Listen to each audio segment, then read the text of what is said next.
گزشتہ روز اپنی معاشی ٹیم کو IMF سے نئے طویل مدتی بیل آؤٹ پیکیج کے لیے مذاکرات شروع کرنے کا گرین سگنل بھی دیا ہے۔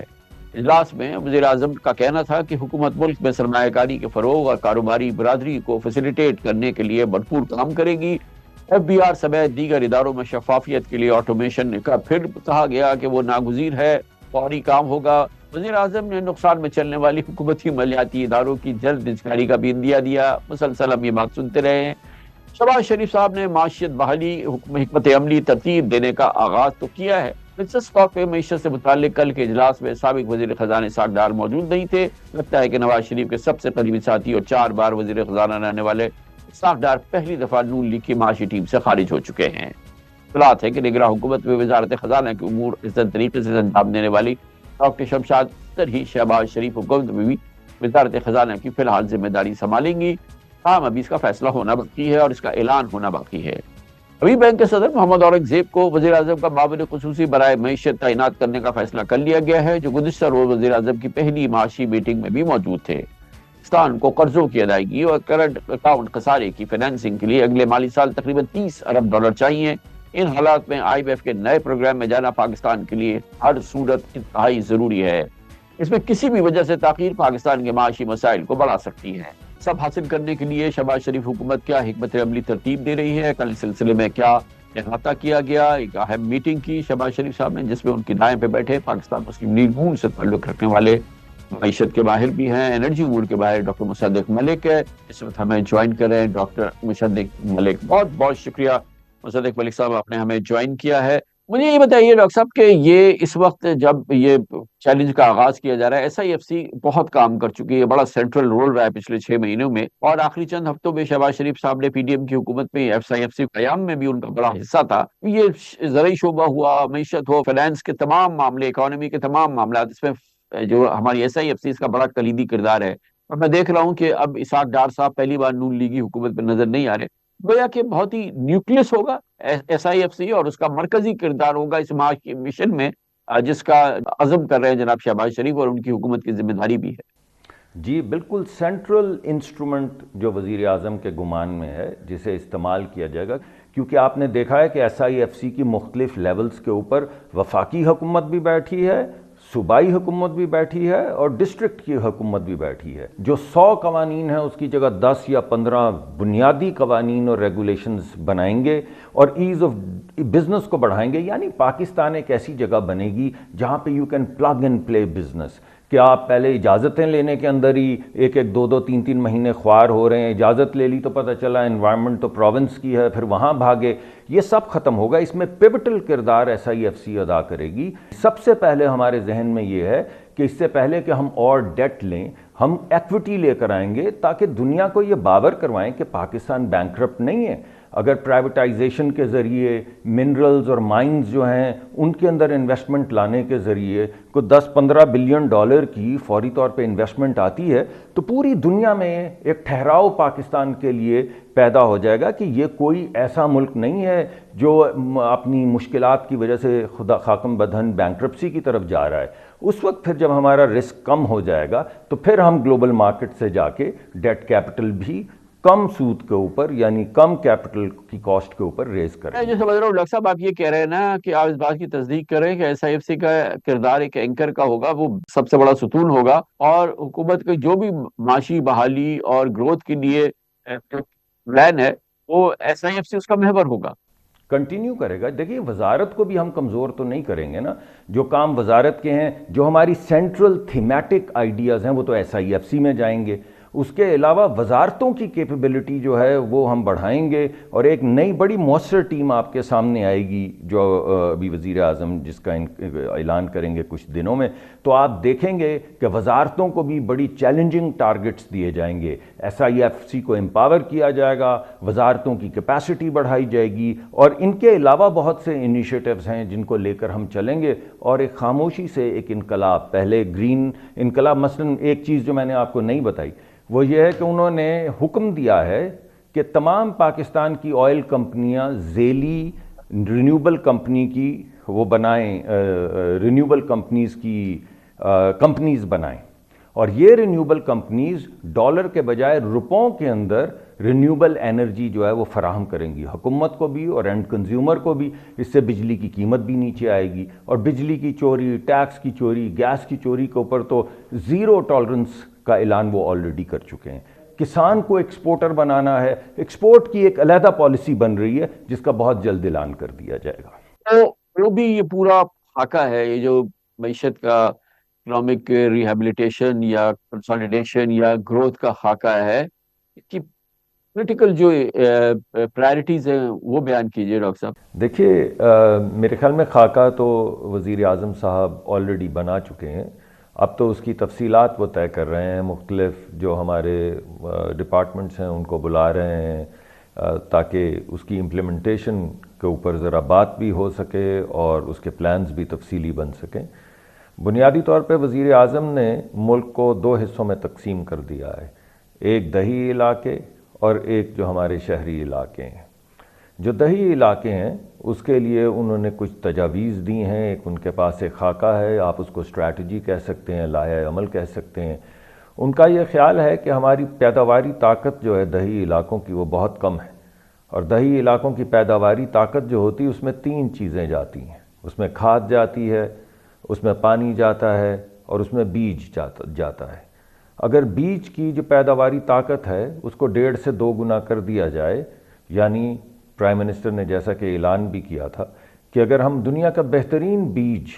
فوراً جہاں جہاں بھی ہے اس کو امپورٹ کر کے کسان تک پہنچا دیں, تو ایک ہی فصل میں اگر اس کی طاقت 1.5 گنا یا دگنی پیداواری طاقت ہے تو کسان کی جو فصل ہے وہ 1.5 گنا سے دگنی ہو جائے گی. تو ایک تو یہ انہوں نے اعلان کیا کہ میں دنیا کا بہترین بیج جو ہے وہ کسان تک پہنچاؤں گا. دوسری بات انہوں نے یہ کی کہ بھائی یہ فرٹیلائزر جو ہے یہ ہم نے بہت دیر سے ایک اسٹریٹجی چلائی جس میں ہم نے سستی گیس دے کے سستا فرٹیلائزر پہنچانے کی کسان کو کوشش کی. اس کا کچھ خاطر خواہ فائدہ کسان کو نہیں ہو سکا, کچھ ہوا مگر بیشتر فائدہ کمپنیوں تک رہ گیا. تو انہوں نے یہ بھی اعلان کر دیا کہ اب ہم یہ کھاد جو ہے اس کی سبسڈی جو پہلے گیس کی شکل میں دی جاتی تھی کمپنیوں کو, اب کسان کو ڈائریکٹلی دی جائے گی تاکہ وہ بہترین کھاد جو ہے وہ بھی سہولت سے خرید سکے.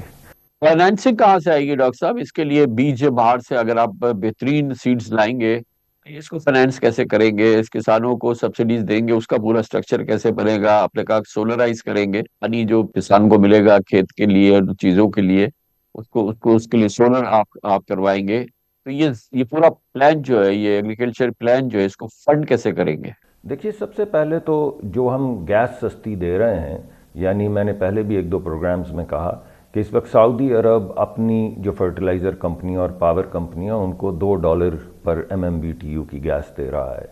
اور قطر جو ہے وہ $3 کی دے رہا ہے, اور بحرین $4 کی دے رہا ہے. پاکستان میں ایک عرصہ قدیم پچھلی جو پالیسی آئی تھی اس کے تحت کچھ ایک آدھ کمپنی کو تو 75 سینٹ کی گیس دی جا رہی ہے. یہاں کہاں سعودی عرب 2 کی, بحرین $4 کی دے رہا ہے, تو ہم 75 سینٹ کی دے رہے ہیں یا 80 سینٹ کی دے رہے ہیں. تو اگر یہ سبسڈی ختم کی جائے, اور بیشتر جو کمپنی ہیں ان کو $1.34 یا $1.40 کی دی جا رہی ہے, یعنی سعودی عرب سے بھی سستی, تو اگر جو کمرشل ویلیو ہے اس کے اوپر یہ گیس دی جائے گی تو جو بھی ہمارے پاس پیسے آئیں گے وہی پیسے کسانوں میں بانٹے جائیں گے. تو اس کے ذریعے کسان کے پاس ڈائریکٹ پیسہ آ جائے گا, اور کسان جو مارکیٹ ریٹ ہے اس کے اوپر کھاد خرید سکے گا. اس کے نتیجے میں جو سستی گیس ہم دیتے ہیں تو تقریباً 6,000 ٹن سے 1 ملین ٹن تک تو ہماری کھاد جو ہے وہ سمگل بھی ہو جاتی ہے. اب سمگلنگ کا بھی کوئی موٹیویشن نہیں رہ جائے گا, جتنے کی ہوگی مارکیٹ میں کھاد اتنے کی ہوگی, اور پیسے کسان کو ڈائریکٹ دے دیے جائیں گے. بالکل اسی طرح سیڈ جو ہے اس کو بھی بالکل ڈی ریگولیٹ کیا جائے گا, اور شروع میں کسی حد تک تو ڈائریکٹ جو حکومت ہے وہ پیسے سیڈ کے لیے پیسے فراہم کرے گی. زراعت کا پلان ہو گیا, پھر ہماری جو دوسرے سیکٹر ہیں جو شہری علاقوں سے تعلق رکھتے ہیں, انڈسٹری ہے,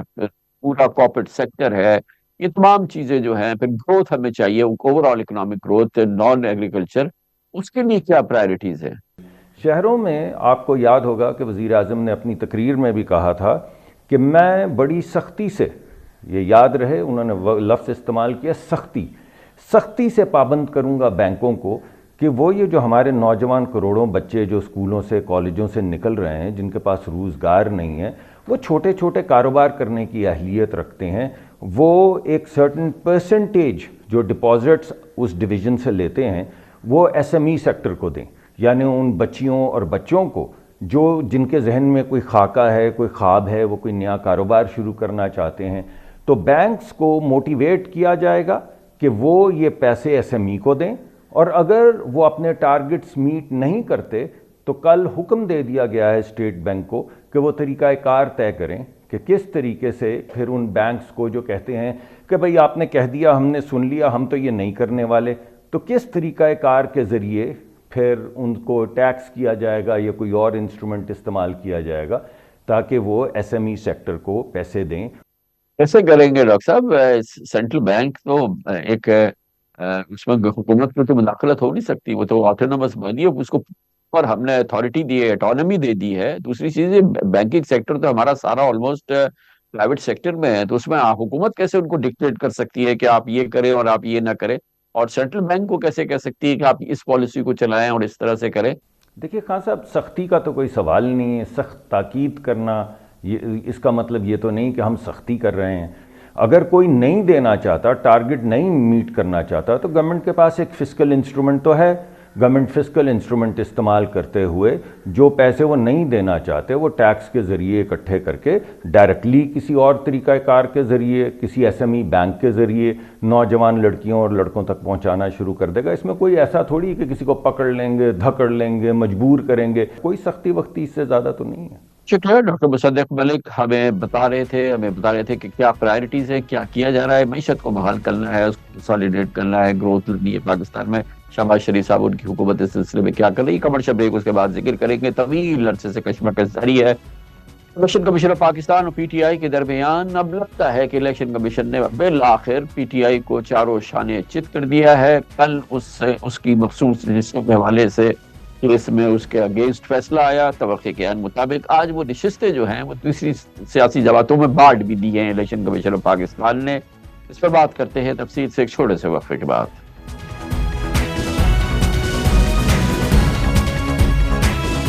پی ٹی آئی اور الیکشن کمیشن آف پاکستان میں تلخیوں کی ایک طویل تاریخ ہے جو وقت کے ساتھ مزید وسیع ہو رہی ہے۔ کل پی ٹی آئی کو مخصوص نشستوں سے محرومی نے الیکشن کمیشن بمقابلہ پی ٹی آئی کا تاثر پھیلایا۔ الیکشن کمیشن نے پی ٹی آئی کو نہ اس کا انتخابی نشان بلہ دیا، نہ انٹر پارٹی الیکشن مانے، اور نہ ہی مخصوص نشستیں دی، بلکہ بظاہر پی ٹی آئی کو اس کے نام پاکستان تحریک انصاف سے بھی محروم کر دیا ہے۔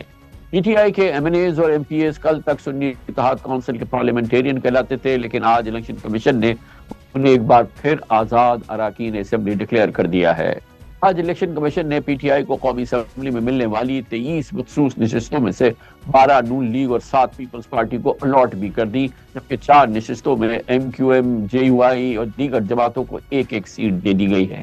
الیکشن کمیشن کے کل کے فیصلے سے پی ٹی آئی قومی اسمبلی کی 23 اور چاروں صوبائی اسمبلی کی 25 مخصوص نشستوں سے محروم ہو گئی۔ کل ملا کے 78 نشستیں ضائع ہو گئی ہیں پی ٹی آئی کی پارلیمنٹ میں۔ نئے نمبر گیم کے مطابق حکمراں اتحاد کے پاس 224 نشستوں کے ساتھ قومی اسمبلی میں اب 2/3 اکثریت ہے، اور ایک محتاط اندازے کے مطابق قومی اور صوبائی اسمبلی کی مجموعی 78 مخصوص نشستوں سے محرومی کے بعد پی ٹی آئی سینٹ الیکشن میں کم از کم 7 نشستوں سے ہاتھ دھو بیٹھی ہے۔ اتفاق کی بات ہے کہ ایک جانب الیکشن کمیشن پی ٹی آئی کو پرانے لگا رہا ہے اور اس میں کسی قسم کی کسر نہیں چھوڑی ہے، دوسری طرف پی ٹی آئی کے وکلا بھی قانونی میدان میں پارٹی مفادات کو صحیح طرح سے ڈیفینڈ نہیں کر پائے ہیں۔ کہا جاتا ہے کہ پی ٹی آئی الیکشن سے پہلے یا الیکشن کے بعد اگر اپنے پارٹی آئین کے مطابق الیکشن کرا لیتی تو اس کو موجودہ مشکلات کا شاید سامنا نہیں کرنا پڑتا، لیکن یہ بات ابھی بھی اس میں ایک بہت بڑا شاید ہے۔ تعجب کی بات یہ بھی ہے کہ پی ٹی آئی نے سنی اتحاد کونسل میں شمولیت اختیار کی، جس کے سربراہ نے بھی پارٹی پلیٹ فارم سے الیکشن نہیں لڑا تھا، اور نہ ہی اس جماعت نے مخصوص نشستوں کی فہرست جمع کرائی تھی۔ بہت اہم موضوع ہے، اس پہ بات کرنے کے لیے ہمارے ساتھ موجود ہیں، اس کے قانونی اور عدالتی نکات پہ غور کریں گے محترم بیرسٹر صلاح الدین ہمارے ساتھ ہیں، سابق صدر سندھ ہائی کورٹ بار ایسوسی ایشن، اور جناب احمد بلال محبوب ایگزیکٹو ڈائریکٹر پلڈاٹ بھی ہمارے ساتھ موجود ہے۔ بیرسٹر صلاح الدین صاحب آپ فرمائیے گا، بھی ہم نے دیکھا ہے کہ الیکشن کمیشن کے متعدد جو فیصلے آئے ہیں پچھلے چند مہینوں کے دوران، ایک طرح سے پی ٹی آئی کو اور اس کے جو اس کے الیکشن ہوا، پھر الیکشن جس طرح سے ہوا، پھر اس کے جو نتائج آئے، بہرحال یہ ایک پوری سیاسی جماعت، یہ پوری سیاسی قوت جو ہے اس کو چاروں شانے فکس کر دیا گیا ہے، اور اب آپ نے دیکھا کہ ریزرو سیٹس جو ہیں ان کی آج کارڈ بھی دی ہیں، کل فیصلہ دیا اور آج وہ ریزرو سیٹس الیکشن کمیشن نے دوسری سیاسی جماعتوں میں بانٹ دی، اور اس طرح سے جو حکمراں اتحاد ہے اس کی الیکشن میں چاہے جو بھی نتیجہ ہو آج 2/3 اکثریت پہ وہ کھڑی ہے۔ جی بالکل کامران صاحب، ایک بہت ہی عجیب و غریب صورتحال ہے۔ اگر آپ یہ دیکھیں کہ 2024 کے الیکشنز میں پاکستان میں کسی ایک شخص نے سنی اتحاد کونسل کو ووٹ نہیں دیا، کیونکہ وہ انہوں نے الیکشن میں پارٹیسپیٹ ہی نہیں کیا، مگر اس کے باوجود آج ہماری پارلیمان میں جو سب سے بڑی سنگل جماعت ہے وہ سنی اتحاد کونسل ہے۔ اس کو انگریزی میں تو صرف ایک ایبسرڈٹی کہا جا سکتا ہے، اور میں سمجھتا ہوں کہ اس میں بہت نیچرلی الیکشن کمیشن کا بھی بہت رول ہے، مگر دوسری بات جو سپریم کورٹ کا جو فیصلہ آیا تھا جس میں الیکشن کمیشن کا وہ ڈیسیژن اپہولڈ کیا تھا، اس کی بھی پوری ذمہ داری سپریم کورٹ پہ آیا ہوتی ہے کہ یہ اتنی سٹرینج سچویشن ہے کہ آپ کی سب سے بڑی جماعت پارلیمنٹ میں وہ ہو جس کو ایک ووٹ بھی نہیں ملا۔ پارٹی کا سمبل جو ہے وہ صرف ووٹرز کی سہولت کے لیے ہے۔ اگر کوئی پارٹی سمبل نہیں لیتی تو اس کا یہ مطلب نہیں ہے کہ پارٹی یا اس کو نہیں ملتا تو اس کا یہ مطلب نہیں ہے کہ پارٹی کا وجود ختم ہو گیا ہے یا وہ پارٹی جو ہے الیکشنز میں حصہ نہیں لے سکتی۔ تو بہرحال جو بھی کینڈیڈیٹس جنہوں نے سرٹیفکیٹ دیا کہ ہم پاکستان تحریک انصاف کے لیے کی طرف سے نامزد کینڈیڈیٹس ہیں، تو ان کو as P T I candidates ہی تصور کر کے ان کے ریزلٹس اکارڈنگلی اناؤنس کرنے چاہیے تھے۔ اور جب بات آتی ہے ریزروڈ سیٹس کی، ریزروڈ سیٹس پہ بھی ان کو جو ان کی پارٹی کی اسٹرینتھ تھی اس کے مطابق دینا چاہیے تھا۔ اول تو یہ بات ہے کہ آئین کی جو ریکوائرمنٹ ہے وہ ریکوائرمنٹ یہ ہے کہ پارٹیز کو as per their strength proportionately reserved seats دی جائیں گی۔ باقی جو الیکشن ایکٹ کے تحت اور الیکشن رولز کے تحت جو بھی الیکشن کمیشن کو پاورز دیے گئے ہیں یا ریکوائرمنٹس دیے گئے ہیں وہ آئین کے ماتحت رہیں گے۔ یہاں ایشو پی ٹی آئی کا نہیں ہے، یہاں ایشو یہ ہے کہ جو پاکستان کی عوام ہیں جنہوں نے کسی کینڈیڈیٹس کو نامزد اپنے ریپریزنٹیشن کے لیے الیکٹ کیا ہے،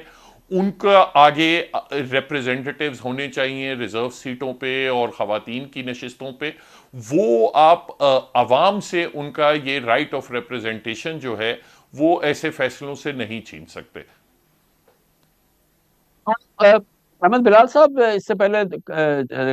2-3 بار جب آپ سے بات ہوئی تو آپ کے نزدیک یہ ایشو ہی نہیں تھا کہ یہ ریزروز جو ہیں یہ پی ٹی آئی کو جانی چاہیے، یہ پی ٹی آئی کو ملنا چاہیے، یہ اسی کا حق ہے۔ لیکن آج جب ہم آپ سے بات کر رہے ہیں تو آپ نے دیکھا کہ نہ صرف یہ کہ جو آپ نے فرمایا تھا کہ ان کا حق ہے، یہ حق ان کو نہیں دیا گیا ہے،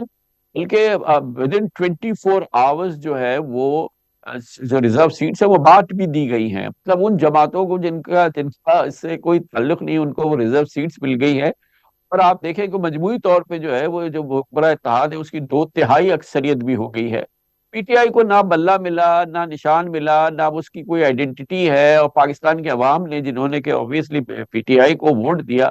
وہ بھی کہیں خلا میں ڈھونڈ رہے ہیں کہ یہ ہوا کیا ہے۔ جی بالکل درست ہے آپ کی بات۔ یہ ایک ٹیکنیکل ناک آؤٹ ہے۔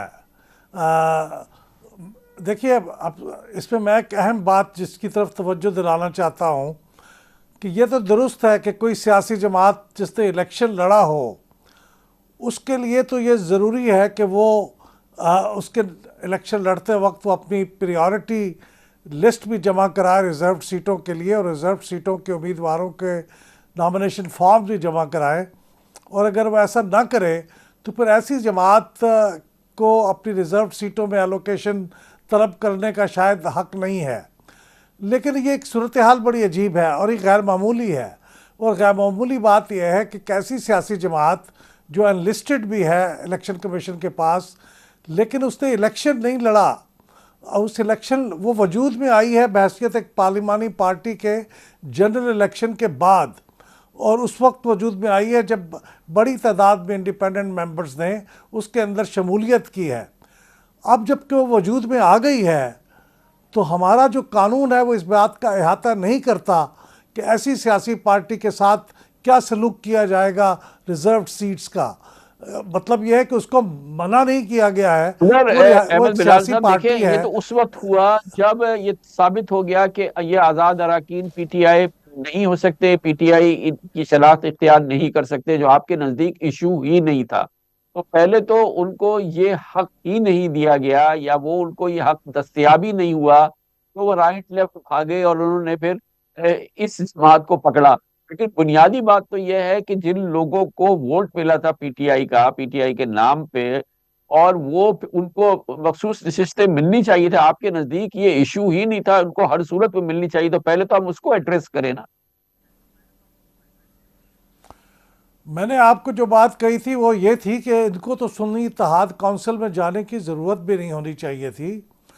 ان تمام منتخب آزاد امیدواروں کو جو پی ٹی آئی کے سپورٹڈ تھے، ان کو بحیثیت ایک پاکستان تحریک اتحاد تحریک انصاف کی ایک پارلیمانی پارٹی کے طور پہ اپنے آپ کو گروپ کر لینا چاہیے تھا، اور پھر تحریک انصاف کو اپنے الیکشن بھی کروا لینے چاہیے تھے تاکہ ان کا سمبل ریسٹور ہو جاتا، اور اس کے بعد یہ ریزروڈ سیٹوں کا تقاضا بحیثیت پی ٹی آئی کے کیا جانا چاہیے تھا اور وہ ان کو ملنا چاہیے تھا۔ اب میں اس بات کی تو گارنٹی نہیں کر سکتا تھا کہ وہ ان کو مل جائیں گی، لیکن میرے نزدیک قانونی طور پہ، آئینی طور پہ، اخلاقی طور پہ یہ ان کا حق تھا اور ان کو ملنا چاہیے تھا۔ اور اب بھی میں یہی کہتا ہوں کہ اب اگر انہوں نے لیکن سنی اتحاد کونسل کا احمد راستہ بلال بھی صاحب، اختیار اس سے کیا تھا۔ پہلے الیکشن سے پہلے جب بھی آپ سے بات ہوتی تھی تو آپ کا بڑا ایک حد تک بہت آپ کو یقین تھا کہ الیکشن کمیشن جو ہے بہت منصفانہ اور شفاف الیکشن کرائے گا، پہلے سے کہیں بہتر الیکشن کرائے گا۔ اب جو بھی الیکشن ہوا ہے، شور کہ آپ نے بھی دیکھا ہے، پوری دنیا نے بھی دیکھا ہے، اس پہ جو پوری دنیا کہہ رہی ہے، جو ہمارے پاکستان کے تمام لوگ جو باشعور اور جو اس سے منسلک ہیں وہ کہہ رہے ہیں، یہ الیکشن کمیشن جو ہے آپ کے خیال میں اس نے فیئرلی ڈیل کیا ہے پی ٹی آئی کو؟ دیکھیے کامران صاحب، میں یہ باتیں تو کنکلوسیولی کسی تحقیقاتی کمیشن کے روبرو یا کسی اس قسم کے ٹریبیونل کے سامنے ہی طے ہو سکتی ہیں، لیکن میں نے جو انتخابات کے آبزرویشن کے نتیجے پہ پہنچا ہوں وہ یہ ہے کہ یہ 2018 کے مقابلے میں ایک لحاظ سے اس سے بھی کم فیئر الیکشن تھا۔ اب یہ بہت بڑی بات پہ کہہ رہا ہوں، لیکن میں نے اس کو کافی تحقیق کے بعد جو اسیسمنٹ کی ہے، میری توقعات کے برخلاف ہے، لیکن میرے خیال میں یہ 2018 کا الیکشن جو خود ایک انفیئر الیکشن تھا، اس سے بھی زیادہ انفیئر الیکشن تھا کئی معنوں میں، خاص طور پہ دو پری الیکشن کا جو فیز تھا وہ، اور وہ فیز جس کے اندر انتخابات کے نتائج مرتب کیے گئے، ان کی کنسالیڈیشن کی گئی، وہ بھی 2018 کے مقابلے میں زیادہ لو کوالٹی کا الیکشن تھا۔ بیرسٹر صلاح الدین صاحب، اب کرے تو کیا کرے یہ پی ٹی آئی؟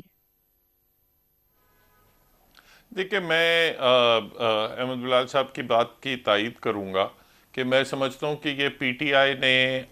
سنی اتحاد کونسل میں ان کے جو تمام اراکین تھے ان کو وہاں ضم کرانے میں غلطی کی۔ میں سمجھتا ہوں کہ ان کو ان کا سٹینڈ یہی ہونا چاہیے تھا کہ ہم پی ٹی آئی کو جوائن کر رہے ہیں، پی ٹی آئی ایک سیاسی جماعت ہے، رجسٹرڈ جماعت ہے، ہم اس کو جوائن کر رہے ہیں۔ جہاں تک سمبل کا معاملہ تھا، سمبل کا فوری طور پہ الیکشن کروا کے بھی حل ہو سکتا تھا۔ دوسری بات یہ ہے کہ جو سمبل کی ریکوائرمنٹ الیکشن کمیشن نے اپنی رول 95 میں غالباً ڈالی ہوئی ہے،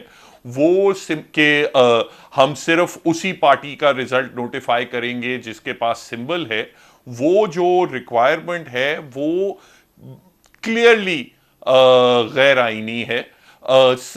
جو سمبل ہوتا ہے وہ ووٹرز کی سہولت کے لیے ہوتا ہے، وہ پارٹی کا سمبل کے ہونے یا نہ ہونے سے پارٹی کا جو وجود ہے اور پارٹی کے جو رائٹس ہیں آئین کے تحت وہ افیکٹ نہیں ہو سکتے۔ اور